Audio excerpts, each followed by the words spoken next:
변호사님, 저희 시댁에서 아기 봐준다고 하는데 아무 문제 없는 거죠? 그리고 혼인기간 한 7년인데 시댁에서 저희 아기 5년 넘게 봐주셨어요. 근데 지금 이제 이혼 소송을 하려고 하는데 친권 양육권 절대 못 주겠다고 하는데 이 부분 어떻게 되는 거예요? 시댁에서 양육 도와주는 거 너무 좋죠. 그런데 여기에 좀 담겨져 있는 법적 의미들을 좀 말씀드리면 좋을 것 같습니다. 안녕하세요. 빠르고 확실한 해결 불도저 변호사 추은혜입니다.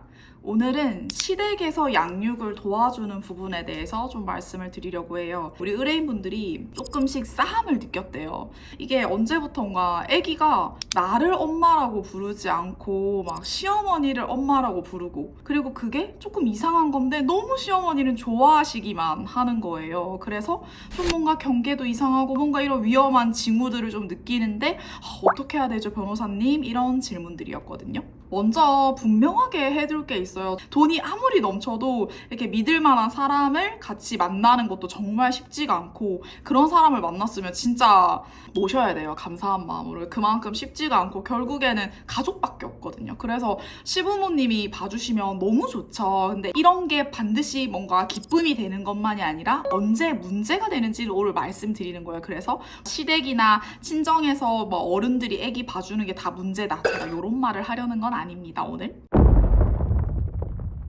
제가 상담을 하면서 쭉 살펴보니까 한 5가지 위험 신호가 있더라고요. 먼저 첫 번째는 며느리는 돈이나 벌어와예요. 그냥 며느리도 밖에서 돈이나 벌어오라는 거예요. 내가 양육할게, 내가 하면 되지, 내가 애는 키워봤다 이러면서 정말 며느리를 그냥 밖에서 돈 벌어오는 사람 취급하는 겁니다. 두 번째는요, 아기가 호칭이 흐려져요. 호칭을 할머니를 엄마라고 불러요. 그리고 이제 할머니 집에 아기를 데리러 가면 울어요. 집에 가기 싫어서. 근데 그거를 좀 시어머니는 즐기는 겁니다. 호칭이 흐려지면 안 되잖아요. 할머니는 할머니고 엄마는 엄마인데 이런 경계, 좀 호칭이 흐려집니다. 세 번째는요, 며느리 흉을 손주 앞에서 봐요. 너희 엄마는 이게 문제고 엄마보다 아빠가 좋지. 그리고 엄마는 일밖에 몰라, 자기밖에 몰라, 결국 할머니랑 살자, 이런 식으로 은연중에 며느리, 엄마의 존재를 깎아내리는 거예요. 근데 아시나요? 애들은 다 흡수해요. 엄마가 나를 버리고 일하러 가는 사람, 엄마는 바깥 일만 중요한 사람, 이런 게 아니잖아요. 그리고 상황이란 게 있잖아요. 실수 없는 상황이 있는 건데 그런 것들에 대해서 시어머니가 며느리 흉을 우리 손주한테 보는 겁니다. 네 번째는요, 특히 요즘 영상 매체 같은 거 좀 젊은 여성들은 예민하잖아요. 그래서 어머니 유튜브 보여주지 마세요 하는데 계속 보여줘요. 오히려 그렇게 말했는데 더 보여줘. 당연히 며느리가 엄마인데 엄마가 좀 너무 당당하게 많은 걸 요구할 순 없지만 최소한 어머니 단 거, 사탕 이런 거 안 된다. 그리고 음식 먹일 때 사실 옛날에는 음식 이렇게 막 오물오물 먹던 거 먹이고 그랬잖아요. 근데 요즘은 사실 믹서기로 다 갈고 닌자 초퍼로 다 갈면 되는데 오히려 너 왜 이렇게 유난이냐, 왜 이렇게 유난스럽게 키우냐, 예전에 너희 키울 땐 안 그랬다, 그러면서 뭔가 며느리의 양육 방식을 무시하고 무력화시키고 오히려 유난스럽다 이렇게 평가하면서 본인 방식대로 키우는 겁니다. 자기 방식을 고수하는 거예요. 5번째는요, 친정을 차단시켜요. 야, 내가 봐주고 애가 나를 엄마처럼 따르는데 왜 자꾸 친정에 데려가냐, 그 시간에 우리 집에 오라고. 그러니까 외가에 가는 걸 좀 차단시키는 이런 좀 5가지 모습들이 있더라고요.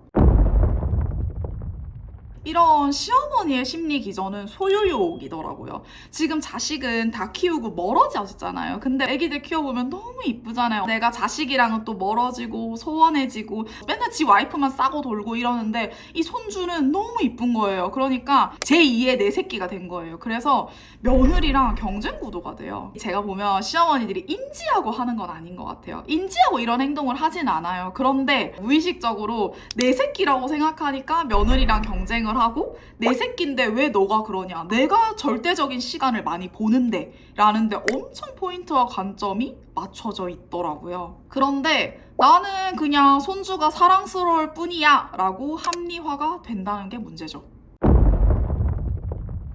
이게요, 법적 이혼할 때 문제가 돼요. 제가 말씀드리죠. 조정이혼 정말 좋은 건데 조정이혼을 언제 못한다? 친권 양육권 다툼이 있으면 조정이혼이 안 돼요. 이건 소송전이거든요. 조정은 제3분의 다툼 정도만 정리하는 거지 소송이혼으로 그럼 가야 되거든요. 저희 의뢰인 경우 상담 왔을 때 이미 좀 불리한 상황에서 오셨거든요. 어떤 상황이냐면 7년 정도 혼인 기간인데 그중에 5년을 시댁에서 아기를 키워주셨어요. 거의 완전 등하원, 그리고 아기 뭐 케어, 엄마가 퇴근이 되게 늦어가지고 아기 케어하는 거, 그리고 아기가 정말 시어머니를 엄마보다 더 잘 따라요. 우리 법원은요, 친권 양육권을 결정할 때 가장 중요한 건 현재 양육 상태예요. 지금의 상태. 아이들은요, 환경을 바뀌면 어려워하거든요. 환경 바뀌는 걸 힘들어해요. 그걸 법원이 알아요. 그렇기 때문에 지금 양육 상태, 특히 엄마 아빠가 맞벌이에요. 그럴 때는 보조 양육자의 존재가 너무 중요해요. 보조 양육자. 특히 별거가 없으면 지금 엄마 아빠 같이 살고 있죠? 할머니 근처에 살아요. 지금 이혼을 했을 때 아이는 지금의 양육 상태가 뭐예요?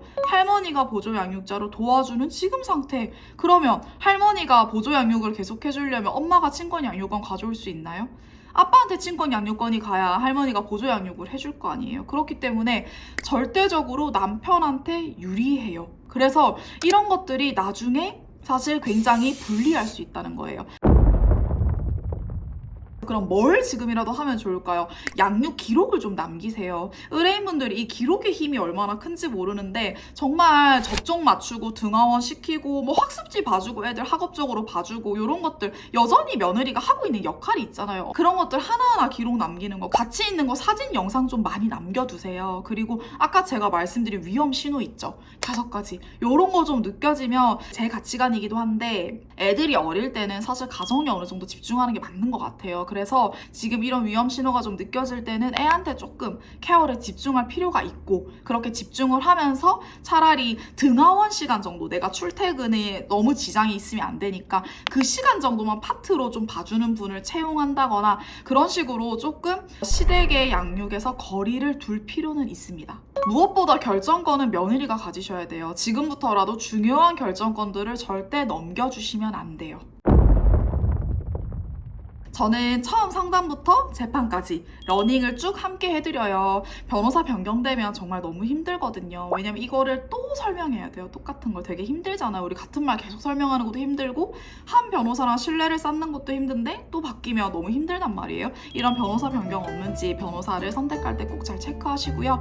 이런 상황에서 지금 고민하고 계시다. 변호사님, 저 결혼 생활 10년 중에 시댁에서 8년이나 봐줬는데 어떻게 해야 되죠? 방법이 다 있어요. 그러니까 너무 걱정하지 마시고 고민되시면 꼭 상담 전화 주세요.